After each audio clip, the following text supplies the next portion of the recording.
Forex ટ્રેડમાં રોકાણના બહાને fraud કરનાર ઝડપાયો છે. રોકાણ કરશો તો 40 થી 80% ફાયદો થશે તેમ કહી વડોદરાના યુવકને લલચાવ્યો હતો. વડોદરામાં ફોરેક્સ ટ્રેડમાં રોકાણ કરવાના બહાને લોકો પાસેથી રૂપિયા પડાવતી ટોળકીના અન્ય સાગરીતને સાયબર ક્રાઇમ બ્રાન્ચની ટીમે સુરતમાંથી ઝડપી પાડ્યો હતો. ત્યારે ફોરેક્સ ટ્રેડમાં ઇન્વેસ્ટના નામે રોકાણ કરતા આરોપીની સંખ્યામાં 2 પર પહોંચી છે. વડોદરા શહેરમાં રહેતા કલ્પેશકુમાર મોહનલાલ સુથારે ફરિયાદ નોંધાવી હતી કે તેમના સોશિયલ મીડિયા એકાઉન્ટ પર ફોરેક્સમાં ટ્રેડિંગ કરવાનો મેસેજ આવ્યો હતો.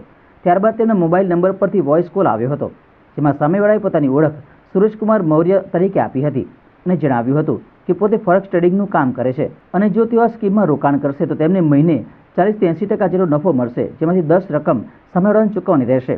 જેથી મેં તેમની વાતોમાં આવી ગયો હતો અને વેબસાઇટ પર રજિસ્ટ્રેશન કરાવ્યું હતું. ત્યારબાદ MT5 એપ્લિકેશન ડાઉનલોડ કરાવી હતી, જેમાં ઠગે એનીડેસ્ક દ્વારા ફોરેક્સ એકાઉન્ટના લોગિન આઈડી પાસવર્ડ મેળવી લીધો હતો. આ વેબસાઇટમાં પ્રોફિટ દેખાડતા હોવાથી મને વિશ્વાસ આવી ગયો હતો અને આંગળીયા મારફત ઓનલાઈન મળીને 36.71 લાખ ચૂકવ્યા હતા, જેમાં પ્રોફિટ સાથે ઓનલાઈન 71.85 લાખ બતાવતા હતા. જેથી મેં પ્રોફિટ સાથે રકમ ઉપાડી મને આપવા જણાવ્યું હતું, પરંતુ ઠગ મને વાયદા બતાવતો હતો. જેથી વારંવાર ફોન કરવા છતાં ઠગ રૂપિયા પરત આપતો ન હતો અને ફોન પર સ્વિચ ઓફ કરી દેતા હતા. મને છેતરપિંડીનો અહેસાસ થયો હતો. સાયબર ક્રાઇમ પોલીસે તેમની ફરિયાદના આધારે ઠગ હુનૈન ફિરોઝ ખાંડાને સુરતથી ધરપકડ કરી લીધી છે.